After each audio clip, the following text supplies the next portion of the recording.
Assalamualaikum warahmatullahi wabarakatuh.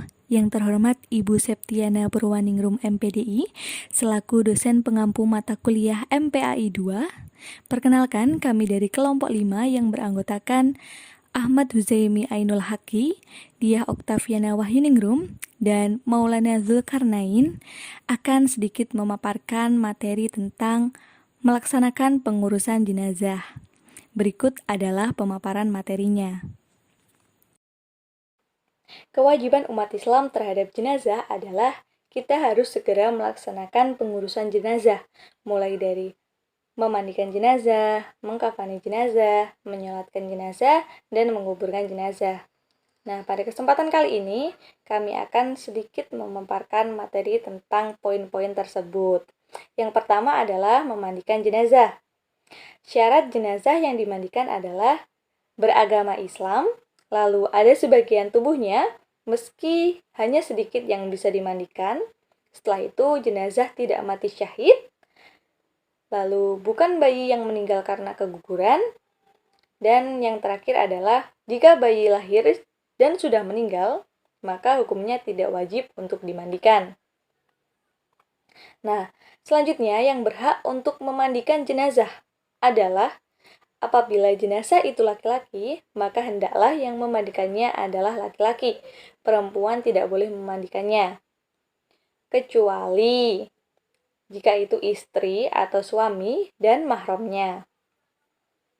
Nah, selanjutnya adalah tata cara memandikan jenazah. Yang pertama adalah jenazah dimandikan di tempat yang tertutup agar tidak terlihat auratnya oleh orang lain.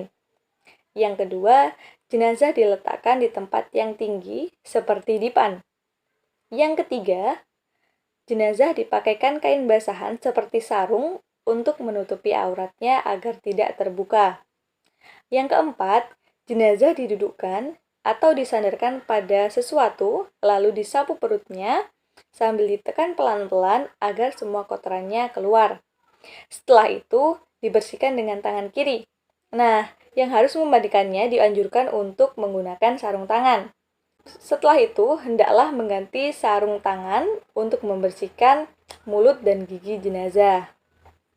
Selanjutnya, yang keenam, membersihkan semua kotoran dan najis yang ada pada jenazah. Yang ketujuh, mewudukannya. Setelah itu, membasuh seluruh badannya. Yang kedelapan, disunnahkan untuk membasuh 3-5 kali. Yang kesembilan, keringkan tubuh jenazah setelah dimandikan dengan handuk sehingga tidak membasahi kain kafannya nanti. Dan yang ke-10 adalah setelah kita selesai memandikan jenazah, berilah wangi-wangian yang tidak mengandung alkohol sebelum dikafani. Nah, biasanya yang digunakan adalah air dari kapur barus. Nah, pembahasan poin selanjutnya akan disampaikan oleh teman saya. Assalamualaikum warahmatullahi wabarakatuh. Perkenalkan, nama saya Ahmad Huzaimi. Di sini saya akan melanjutkan penjelasan materi dari kelompok 5, yaitu tata cara mengafani jenazah. Nah, yang pertama yaitu yang dilakukan menyiapkan kain kafan. Tentunya kain kafan itu sendiri dari harta si mayit atau harta keluarganya. Yang pertama, nah di dalam mengafani jenazah ini ada perbedaan antara jenazah laki-laki dan jenazah perempuan. Untuk jenazah laki-laki menggunakan 3 lembar kain kafan dan jenazah perempuan menggunakan 5 lembar kain kafan. Tata cara yang pertama yaitu siapkan kain kafan terlebih dahulu. Terus yang kedua, letakkan jenazah di tengah-tengah kain kafan. 3 lapis untuk laki-laki dan 5 lapis untuk perempuan. Dan kemudian letakkan kapas pada anggota tubuh tertentu seperti lubang hidung dan lubang telinga. Terus selanjutnya tutup dengan kain lapis ketiga dari sisi kiri ke kanan. Jadi untuk mengkafan jenazah itu yang pertama menutup jenazahnya dari kiri ke kanan, kain yang pertama, kain lapisan yang pertama. Terus kemudian kain dari sisi kanan ke kiri sebaliknya, terus tutup kain lapisan kedua ke sebelah kiri dari sisi kiri ke kanan, kemudian dan sebaliknya, terus seperti itu. Dan selanjutnya tentang menyolati jenazah.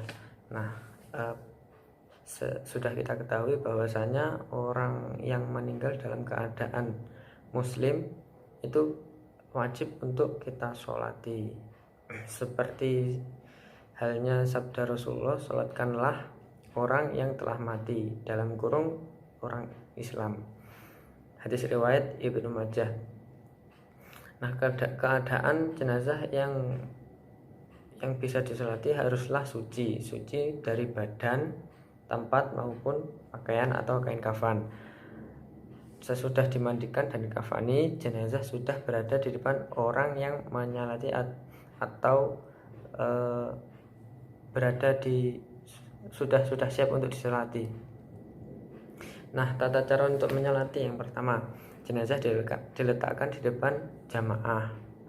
Nah, apabila jenazah itu laki-laki, maka imam berada lurus di kepalanya si mayit. Apabila jenazah perempuan, maka imam berada lurus di perutnya si mayit. Dan yang kedua, imam berdiri paling depan diikuti oleh makmum. Nah, untuk sholat jenazah ini dianjurkan untuk makmum membuat 3 shaf, atau kalau jamaahnya lebih dianjurkan shafnya itu ganjil 3, 5, 7, 9 dan seterusnya. Terus selanjutnya berniat melakukan sholat jenazah dengan 4 takbir. Kalau laki-laki, usolli ala hadzal mayyiti arba'a takbiratin fardu kifayatin lillahi ta'ala. Untuk perempuan, usolli hadzihil mayyitati arba'a takbiratin fardu kifayatin lillahi ta'ala. Terus dilanjutkan dengan takbiratul ihram.